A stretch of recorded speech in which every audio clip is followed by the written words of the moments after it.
no han podido asistir. Los invito al capítulo 2 de Efesios y a medida que lo vayan encontrando, por favor, se van colocando en pie.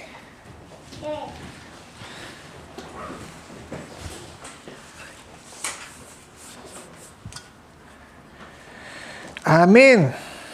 Vamos a leer del versículo 1 hasta el versículo 7. La palabra del Señor dice así: Y Él os dio vida a vosotros, que estabais muertos en vuestros delitos y pecados, en los cuales anduvisteis en otro tiempo según la corriente de este mundo, conforme al príncipe de la potestad del aire, el espíritu que ahora opera en los hijos de desobediencia, entre los cuales también todos nosotros en otro tiempo vivíamos en las pasiones de nuestra carne, satisfaciendo los deseos de la carne y de la mente. Y éramos por naturaleza hijos de ira, lo mismo que los demás. Pero Dios, que es rico en misericordia por causa del gran amor con que nos amó, aun cuando estábamos muertos en nuestros delitos, nos dio vida juntamente con Cristo. Por gracia habéis sido salvados. Y con Él nos resucitó, y con Él nos sentó en los lugares celestiales en Cristo Jesús, a fin de poder mostrar en los siglos venideros las sobreabundantes riquezas de su gracia por su bondad para con nosotros en Cristo Jesús. Amado Padre, damos gracias hoy por podernos reunir como hermanos, como iglesia, Señor. Damos gracias, Padre, por la coinonía, por la unión, Señor. Pero queremos, Señor, escuchar su palabra, Señor. Le solicitamos, por favor, escuchar su palabra. Tenemos hambre y sed de usted, Señor. Que nuestros corazones, nuestras mentes estén quietas y estén receptivas a lo que hoy usted nos quiere decir, Señor. Oro por mí y por mi torpeza, Señor, para que no sea esta como una oposición para que su pueblo escuche su palabra, sino que utilíceme a pesar de esta, lléneme de su Espíritu Santo, Señor. Quiero ocultarme detrás de usted para que usted sea hablando su pueblo y no sea yo, Señor, hablando, porque su pueblo le quiere escuchar a usted, Señor. Se lo pido, Señor, en el nombre de Jesús, su Hijo amado, nuestro Señor y Rey. Amén. Pueden tomar asiento, mis hermanos. Wow, empezamos con el capítulo 2 de la carta a los Efesios. Y qué capítulo, hermanos. Qué hermoso capítulo. Tan lejos. Ya, pero voy a hablarles. Y como hemos visto la semana pasada... ¿Estaba temblando? Eso, ya. Yo pensaba que estaba temblando. Como hemos visto la semana pasada, terminamos con Mauricio de ver el capítulo 1. Para contextualizar lo que vamos a ver hoy es extremadamente importante ver. Pablo ha estado orando en el capítulo 1, al final del capítulo 1, ha estado orando para que los efesios tengan un mejor conocimiento del poder de Dios. Entre otras cosas, Pablo ora para que los efesios tengan un mejor conocimiento del poder que actuó y que actúa en el creyente. Él da una demostración de ese poder, resucitando y glorificando a nuestro Señor Jesucristo. Pero no tan solo eso, hermanos. Ese poder, dijo Mauricio, actúa en nosotros y actuó salvándonos, ¿cierto? Por lo tanto, el mismo poder que resucitó a nuestro Señor Jesucristo y le glorificó, nos resucita a nosotros y nos glorifica juntamente con Jesucristo. O sea, si usted ve el hilo conductor del capítulo 19 hasta el capítulo 2, ¿qué es lo que está diciendo Pablo? Pablo está diciendo, Jesucristo estaba muerto, pero Dios lo levantó y lo exaltó. Ustedes estaban muertos, pero Dios les levantó y le exaltó juntamente con Jesucristo. ¿No es esto maravilloso? Este es el hilo conductor que está siguiendo Pablo. Y para que entendamos bien lo que hoy les quiero transmitir, una ilustración traigo a colación. Me encantan las ilustraciones, ¿cierto? ¿Quién de ustedes conoce la obra El David? La escultura por allá, ¿cierto? Fíjense que es la escultura renacentista más importante del mundo. Es una escultura donde simboliza al rey David. Una escultura que es muy apreciada y más importante, ¿saben por qué? Por el detalle anatómico que este escultor logró, por la simetría, por la belleza.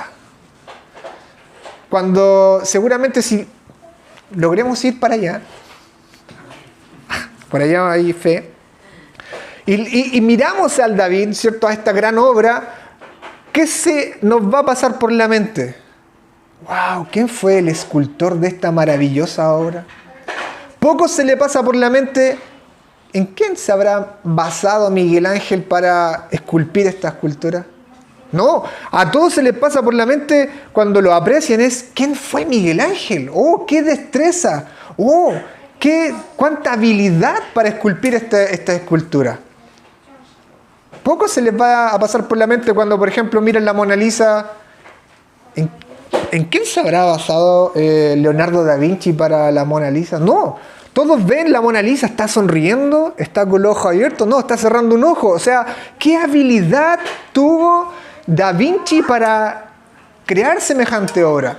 Y eso es lo que está haciendo Pablo en estos primeros versículos. Pablo nos va a mostrar la oscuridad, lo horrible que era nuestra condición antes de Cristo, para luego mostrar toda la habilidad, el poder, la destreza que Dios tuvo para resucitarnos y llevarnos al reino de su Hijo amado. Eso es lo que quiere Pablo decir en estos primeros versículos. Así que, ¿qué quiero dejar en sus corazones para el día de hoy? El objetivo de este sermón es que usted conozca o tenga un conocimiento más profundo del poder de Dios que obró en su salvación. Un poder que Dios obró conforme a su amor y a su misericordia. Este poder no actúa solo, sino que Dios lo confluye, lo utiliza según su amor y según su misericordia. Por lo tanto, vamos a levantar dos encabezados. Y el título de este sermón se llama Vivos por su poder. Vivos por su poder. Y los dos encabezados son lo que éramos por naturaleza y lo que hoy somos por gracia. Lo que éramos por naturaleza, una naturaleza pecaminosa, pero lo que hoy día somos por la sola gracia de nuestro Dios. Amén. Así que vamos a nuestro primer encabezado, del versículo 1 al versículo 3. Lo que éramos por naturaleza. Hermanos, ¿cómo decirlo? Estábamos sin vida, éramos inertes. Así como el trozo de piedra que utilizó Miguel Ángel, ese trozo de piedra que esculpió Miguel Ángel. Pero fíjense que nuestra condición era peor que ese trozo de piedra de mármol, porque los trozos de piedra de mármol no reciben la ira de Dios. Nosotros estábamos muertos y condenados bajo la ira de Dios. Pablo en los primeros 3 versículos del capítulo 2 nos dará el diagnóstico de los hombres y toda la humanidad. Pablo dice tajantemente: estabais muertos en vuestros delitos y pecados. No es una descripción metafórica. Aquí Pablo no está hablando de algo metafórico, sino que lo que está describiendo es la condición espiritual de todos los hombres. Todos estamos muertos, o todos estábamos muertos en delitos y pecados en una condición espiritual. Todos. Hermanos, tú estabas muerto. Estabas muerto. Estabas muerta. Estabas sin vida espiritual, inerte como un trozo de piedra, sin tener comunión con el Dios vivo, sin estar unido a Él, separado a Él. Estabas destituido de la gloria de Dios. Estabas ciego a la gloria de Dios. No la podías ver. ¿Te recuerdas ese momento? ¿Te recuerdas esa época de tu vida? Cuando estabas sordo al oído, a la voz de Dios. ¿Estabas sordo cuando no escuchabas a Dios? Ahora le puedes escuchar, pero en un momento estuviste sordo. Eras insensible a la presencia del Espíritu Santo. No le podías sentir. Estabas mudo, estabas muda sin poder encumbrar una oración hacia Dios. Esa era tu condición. Una condición triste, deplorable. De hecho, con un corazón de piedra, como la de la escultura de Miguel Ángel. Un corazón que no albergaba ninguna especie de amor sincero, ni amor hacia Dios. ¿Y por qué esta situación? ¿Por qué estábamos todos así? Pablo le dice a los cristianos de Roma que todos nosotros pecamos en Adán. Y en Adán todos encontramos la muerte. Y por lo tanto el ámbito en el cual nos movíamos de forma natural era muertos en delitos y pecados. Estábamos muertos en delitos y pecados. Vivos para pecar, muertos para Dios. Esa es una terrible condición, una condición horrible. Iglesia, ¿entiendes qué es lo que es estar muertos en delitos y pecados? ¿Entiendes tu pecado? ¿Entiendes cuál era tu condición pecaminosa? Pablo dice que estabas en pecado, errabas el blanco. Es decir, fuiste creado para Dios, para darle gloria, pero no podías cumplir ese propósito. Estabas muertos en pecado. Estabas en delitos, dice Pablo. Delito es infragantemente y con toda soberbia te parabas frente al trono de Dios y violabas sus mandamientos, sus preceptos, sus leyes, de forma soberbia. Eso hacías, eso éramos, así vivíamos, muertos estábamos. Esa era la actitud que nosotros teníamos. Y hoy claramente podemos ver muchas personas alrededor de nosotros vitalmente muy sanas, ¿cierto? Fuertes, intelectualmente muy sagaces, exitosas, socialmente muy exitosas, profesionalmente sin nada que decir, ¿cierto? Una vida envidiable, pero muertos en delitos y pecados. Pero ¿saben qué?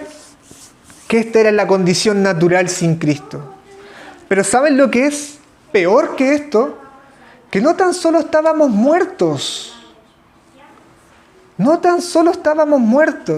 sino que estábamos profundamente esclavizados. Pablo sigue diciendo esto. Versículo 2, sígame con la lectura. En los cuales anduvisteis en otro tiempo, según la corriente de este mundo, conforme al príncipe de la potestad del aire, el espíritu que ahora opera en los hijos de desobediencia. En aquel tiempo, muchos de nosotros pensábamos que estábamos completa libertad. ¿No es así? Y que el cristianismo era una especie de religión arcaica con leyes arcaicas. Pero qué equivocábamos que estábamos presos, estábamos envueltos en corrientes demoníacas. Eso estábamos, expuestos a través de fuerzas demoníacas, guiados por Satanás que controlaba nuestra vida. Lo primero que dice Pablo es que anduvimos según la corriente de este mundo. Fíjense, versículo 2. Es decir, vivíamos felices. Qué triste, vivíamos felices en las corrientes de este mundo, de acuerdo a este presente siglo malo. Así vivíamos. Vivíamos en completo acuerdo con una sociedad anticristiana, con leyes anticristianas, muy cómodos, en medio de una época de maldad, alineados con una sociedad anticristo, antidios. Es más, una sociedad que odia a Dios. En eso andábamos, en eso estabas, en eso yo estaba. ¿Que odian a Cristo? ¿Que odian sus leyes? Porque esta sociedad, este mundo no odia a Mahoma, no odia a Buda, odia a Jesucristo y sus leyes. Y nosotros éramos parte de eso. De hecho, muchos de nosotros participábamos de grupos pseudo-cristianos, religiosos pseudo-cristianos, en donde no está Cristo, en donde no está su palabra, en donde no hay una formación de una iglesia conforme a la palabra de Dios. Ahí estábamos, de ahí fuimos sacados. Vivíamos en una especie de religiosidad muerta, de hecho, tajantemente anticristiana. Ahí Dios nos sacó. De ahí Dios me sacó. Yo participaba en una iglesia anticristiana. Y de hecho, les confieso que todavía tengo mucho amor por personas que estaban ahí en esa iglesia anticristiana. Pero un día, después de haber tenido un sueño, porque eran un pesar en mi corazón, un día le dije a mi esposa esto y mi esposa me dijo algo muy sabio. Me dijo, hey, ellos voluntariamente están ahí. Ellos voluntariamente están dentro de esas pseudo iglesias cristianas. Y claro, Pablo dice, andaban. Eso indica toda una voluntariedad. Ellos están felices en corrientes demoníacas, en iglesias pseudo cristianas. Felices. Esclavizados felizmente. Ellos con toda su voluntad están ahí. De hecho, la cosa se coloca mucho peor si ustedes siguen leyendo. Toda esta cultura pseudo-cristiana que puede ser la sociedad secular o sociedades religiosas, todas estas especies de sociedades están bajo el príncipe de la potestad del aire. ¿Quién? Satanás. Satanás es la fuerza que tiene autoridad sobre todo principado y potestad que opera en este mundo invisible, que urde los hilos. Satanás. Él es el espíritu que ahora opera en los hijos de desobediencia. Ahí estábamos nosotros, hermanos. Ahí estábamos nosotros. Él dice que opera. Una palabra en griego, ergeo. Él utiliza su fuerza, es tan potente que Él los controla. Eso significa, eso es lo que está diciendo Pablo. Controla esta sociedad que se rebela contra Dios. Controla esta sociedad que se para frente al trono de Dios y le dice, tú no eres Dios, o tú eres Dios, pero yo no quiero seguirte. Ahí estábamos nosotros. Estábamos muertos en nuestros delitos y pecados. Esto es una realidad terrible, porque aún tenemos muchas personas que amamos ahí. Esto es una realidad que me aterroriza, porque era un títere de Satanás. Yo era un títere de Satanás y no me estoy refiriendo a que estaba poseído demoníacamente, porque Satanás no tenía necesidad de poseerme, porque yo voluntariamente le seguía todos sus juegos, todas sus maquinaciones, estaba a favor de toda su sociedad, de toda la forma que él tenía de oponerse a Dios. Todos, de diferente grado, éramos aliados de las tinieblas. Eso es lo que está diciendo Pablo, en esa condición estábamos. Pablo le recuerda a los cristianos de Éfeso, y no tan solo a ellos, sino que también a nosotros, que en ese tiempo la cosa era mucho peor también. No tan solo estábamos muertos en delitos y pecados, no tan solo estábamos alineados a Satanás, sino que también en otro tiempo vivíamos en las pasiones de nuestra carne, satisfaciendo los deseos de la carne y de la mente. No puede ser una peor situación. Ahí estábamos. Éramos esclavos de las pasiones de nuestra carne, de nuestra naturaleza pecaminosa. Esclavos. Guiados por nuestra propia satisfacción. Lo único que nos guiaba en ese momento era nuestro propio yo. Yo. Satisfacer mi ego. Yo soy más importante. Son mis leyes. Y Dios al servicio mío. Llenos de placeres y de deseos injustos. ¿Qué significa injustos? Por favor, hay que hacer una distinción acá. Nosotros naturalmente como personas tenemos deseos totalmente justos y naturales. Pablo está hablando aquí de deseos injustos. El deseo sexual, si es lícito, es dentro del matrimonio. Eso es justo. Pero Pablo no se está refiriendo aquí a deseos justos, sino que se está refiriendo a deseos injustos, o sea, a la lascivia, a la fornicación, al adulterio. Eso es lo que Pablo se está refiriendo, a pasiones de la naturaleza pecaminosa. Es justo que tú tengas sueño y que descanses. Es injusto la pereza. Eso es lo que se está refiriendo acá. A fornicarios, a personas que tienen lascivia, a adúlteros, a ladrones. Es justo que tú puedas decir, tengo hambre y quiero comer algo rico. Es injusto que tú digas, quiero comer y comer y comer. Así vivíamos, satisfaciendo los deseos de nuestra carne, totalmente pecaminosa, que se expresaban en deseos injustos de la carne y de la mente.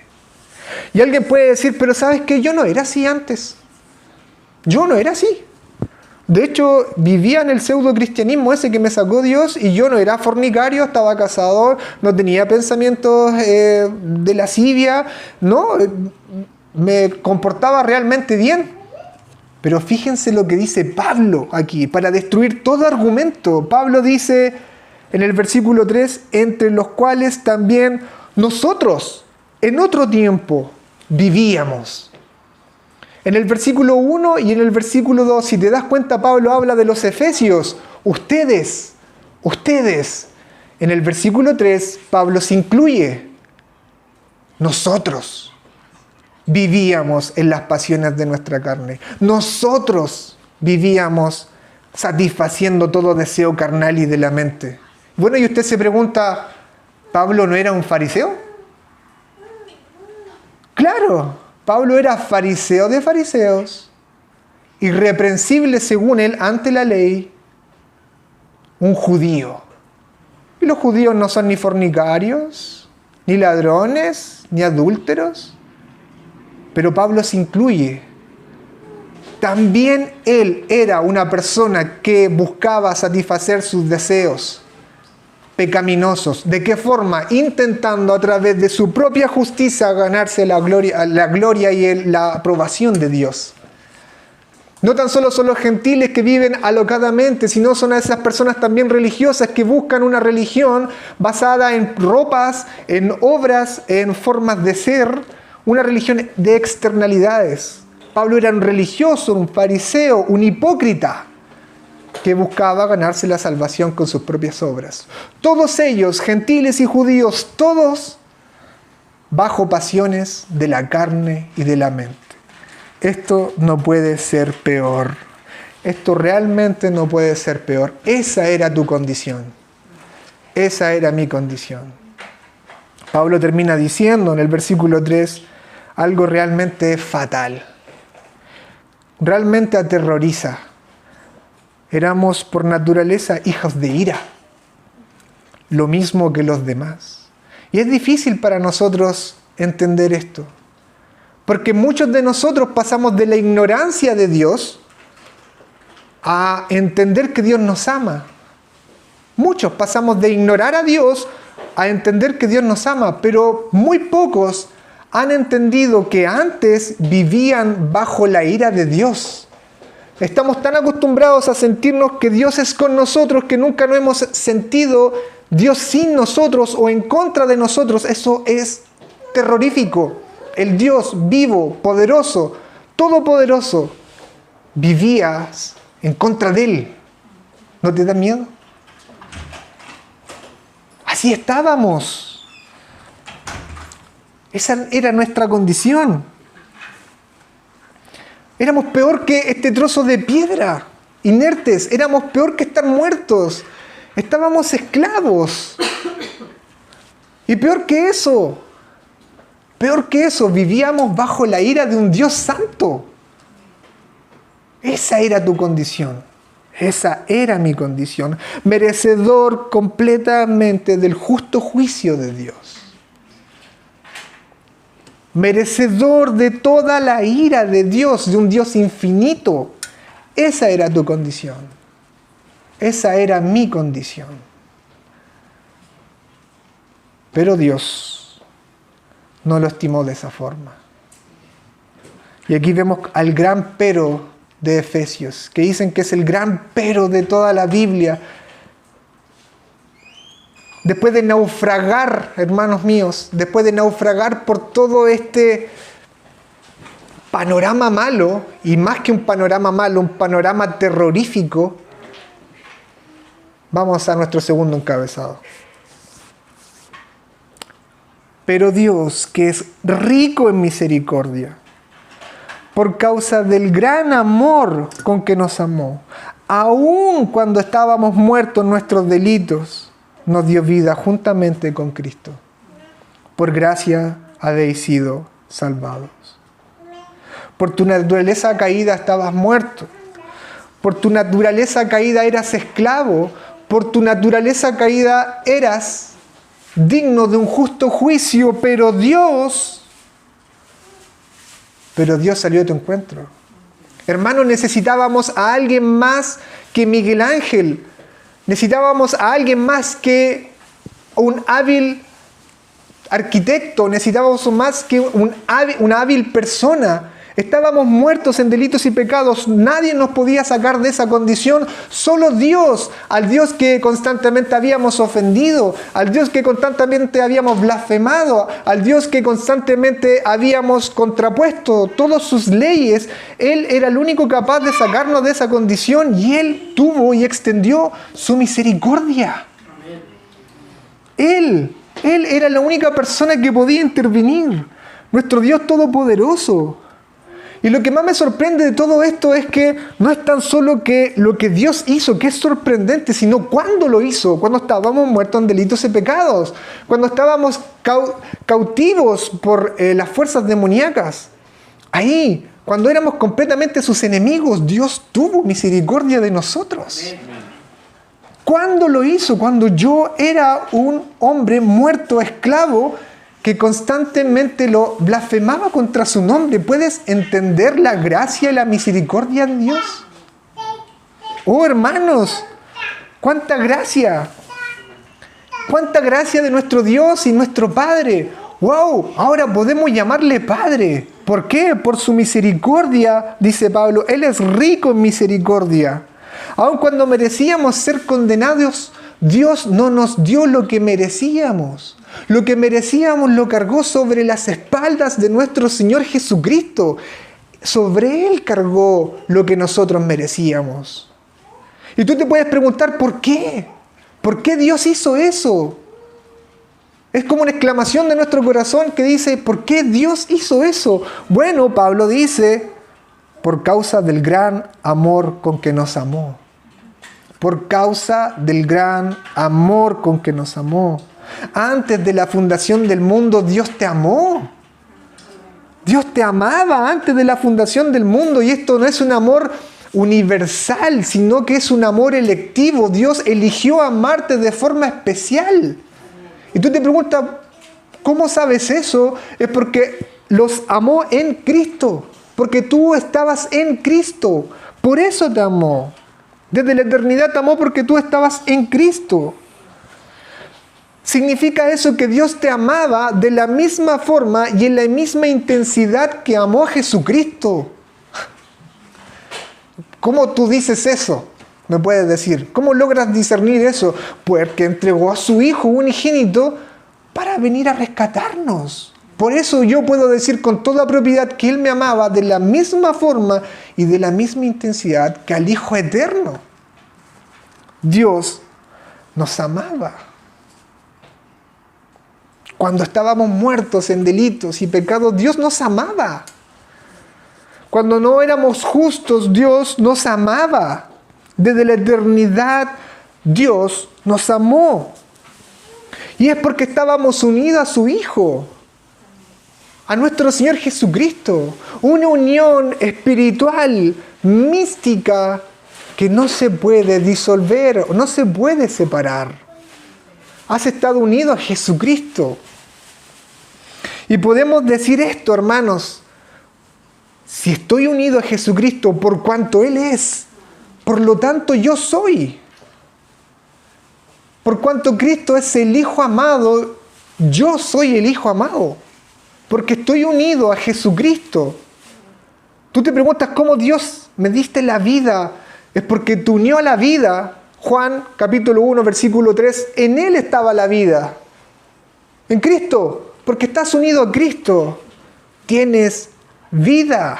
Hermanos, esto es maravilloso. Alegre su corazón.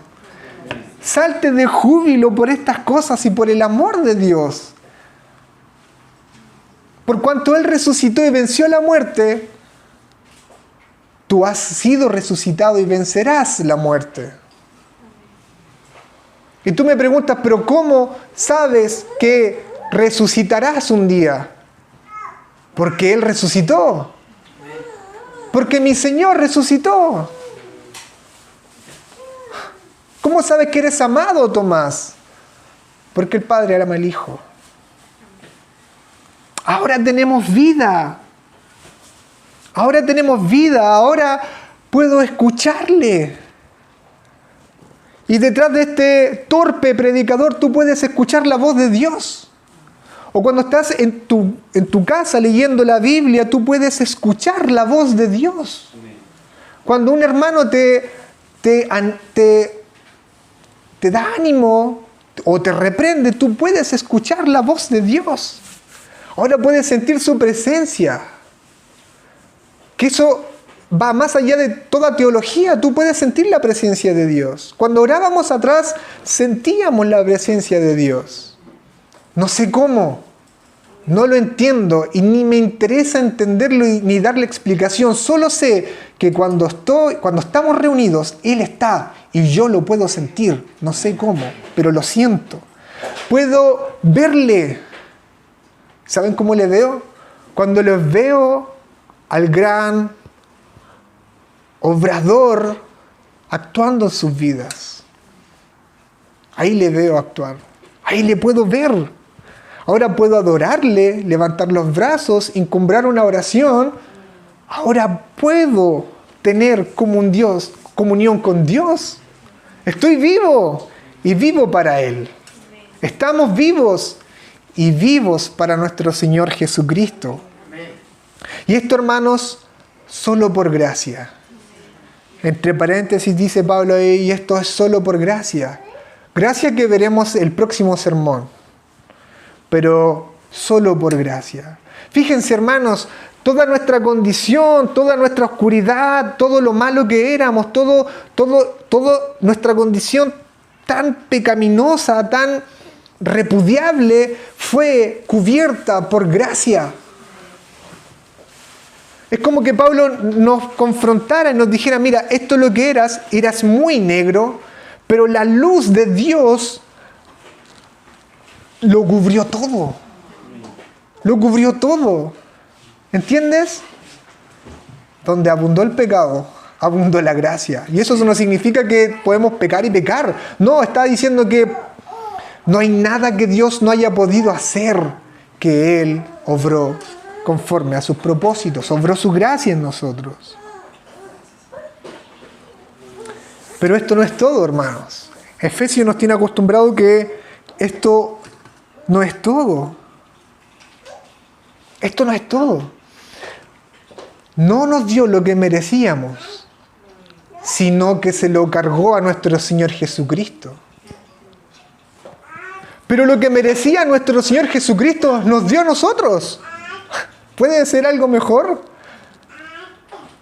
Lo que Él merecía por ser el Hijo perfecto que nunca rompió ningún mandamiento, lo que Él merecía fue dado a nosotros.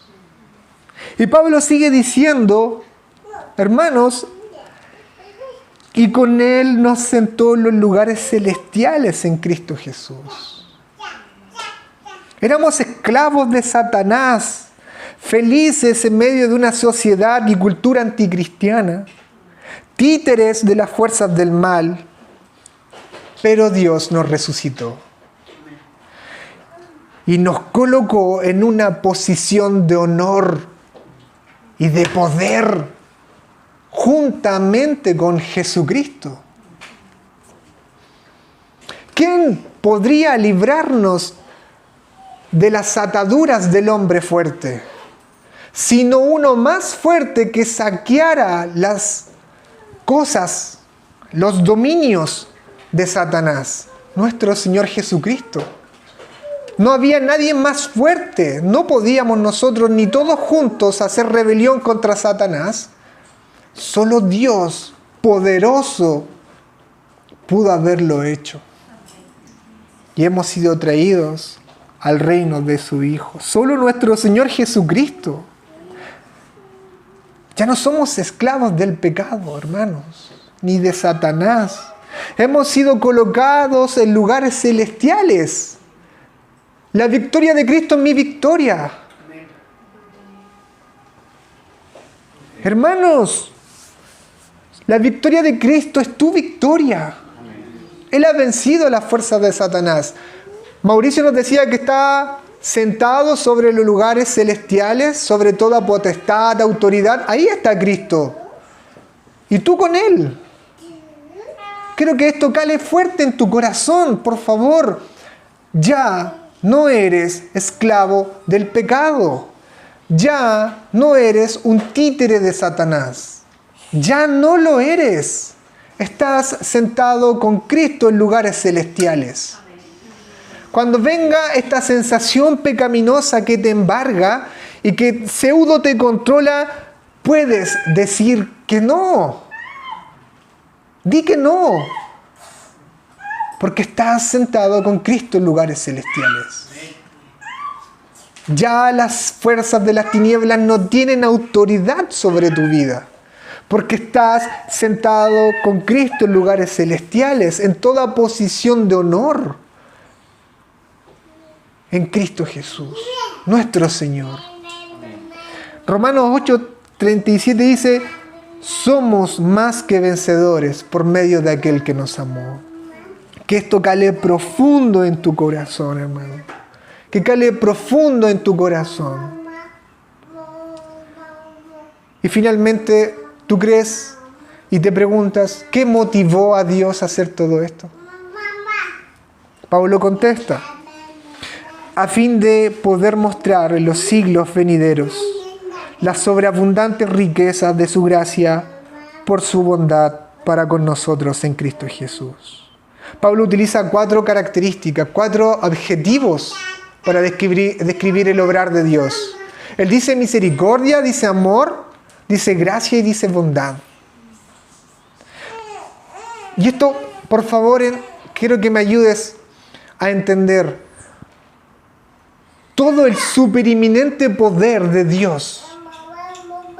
Todo ese poder que Él tiene, único, inigualable e infinito, es obrado por Dios conforme a sus virtudes. ¿Qué quiero decir con esto? Dios lo puede hacer todo. Para Él no hay nada imposible. Pero Dios hace todo conforme a su amor. Dios no hace nada sin amor. Dios hace todo porque ama. ¿Cómo es que ese poder tan gigante, infinito que Dios tiene es obrado conforme a su amor? Porque Él es amor. Él era el único que nos podía salvar. Y nos salvó no porque quería algo a cambio, sino porque su poder obró conforme a su misericordia. Porque Él es misericordioso. Él te da bendiciones y te renueva de bendiciones y bendiciones tras bendiciones, como nos tiene acostumbrado a Efesios. ¿Sabes por qué? Él no espera nada a cambio. Es porque Él le agrada y le hace feliz bendecirte. Regalarte bendiciones. Bendiciones celestiales. Dios obra todo su poder conforme a su amor, a su bondad, a su gracia. Todo lo que Dios te da es porque Dios te ama. Todo lo que Dios te da es porque te tiene misericordia. Todo lo que Dios obra, Dios creó porque amaba. Todo lo que Dios es un Dios que ama. Parafraseando a Pablo, Pablo dice, para mostrar su gracia en nosotros, en vosotros. ¿Para qué obra Dios? Para mostrar, para revelarles a ustedes, hermanos de Concepción, su gracia. Para que ustedes conozcan, lo conozcan. Y claro, yo puedo ver la escultura. Puedo ver cómo Dios les talla, ¿cierto? Puedo ver, por ejemplo, la pasión de Cristo que Dios ha colocado en la Javi. O el servicio que Dios ha colocado en el hermano José y la hermana Vilma. ¡Wow! Es sorprendente. Podemos ver la escultura. O la autoridad que ha colocado en Mauricio, la sabiduría que ha colocado en Emilia. Esa sensibilidad que, por ejemplo, ha colocado en Abby. O el amor por las naciones que tienen los hermanos Claudio y Daniela. Y la perseverancia de Natalia y la hermana Orieta, aunque no la conozco, sin duda, si la conociese más, tendría algo que admirar. Pero más allá de la escultura, más allá de ustedes, veo al que obra poderosamente en amor. A Cristo Jesús, nuestro Señor. ¿Qué es lo que está diciendo Pablo? Ora Pablo para que ustedes conozcan más a Dios, su poder, un poder que obra en amor, en misericordia, en bondad. A medida que conozcan a Dios, que es poderoso, aprenderán ustedes a amarle más. A medida que ustedes conozcan a Dios poderoso, que obra en ustedes, ustedes aprenderán a amarle más. Esto es un mandato. Conozcan a Dios, conozcan su obrar, conozcan su poder, pero tengan en cuenta que su poder obra conforme a su amor, a su misericordia. Y cuando ustedes entiendan eso, entenderán lo digno que es Dios, lo merecedor que es de toda gloria y de su propio amor en sus corazones. Dios es magnífico. Como decía Arturo, Dios es digno de amor. Él es amable, muy fácil de amar. Nuestro Dios es fácil de amar, muy fácil de amar. Pablo ora a Dios para que los efesios sean conocedores más profundamente del amor de Dios, del poder de Dios. ¿Para qué? Para que aprendan a amar a Dios. Pónganse de pie, hermanos míos. Amado Padre, damos gracias, Señor, por su palabra, Señor. Gracias, Señor Dios. Gracias. Gracias porque cuando estábamos muertos en delitos y pecados, Señor, no había nada imposible para usted y usted nos dio vida en Cristo Jesús. Y aunque estábamos cautivos de Satanás, usted nos sentó juntamente con nuestro Señor Jesucristo en lugares celestiales. Frente a frente a usted, Señor Dios, frente a frente le podemos ver cara a cara, Señor. En una posición de honor y privilegio que no merecíamos, pero que gozamos porque usted nos ha unido a nuestro Señor Jesús. Por sus virtudes, Señor, yo gozo de bendiciones. Que esta sección de la carta a los Efesios, que mis hermanos aquí presentes, Señor, y yo mismo podamos entender la superinminente grandeza de su poder. Ese poder que obró, Señor, usted a favor de nosotros por su amor y por su misericordia, Señor. Esta realidad, Señor, nos atraiga a sus pies, nos haga enamorarnos de usted, Señor. Usted es digno de amor. Usted es digno de ser amado, Señor. Que nuestro corazón, Señor, le pertenezcan, Señor. Queremos conocerle más y adorarle más, Señor. Le damos gracias por su palabra en Cristo Jesús. Amén.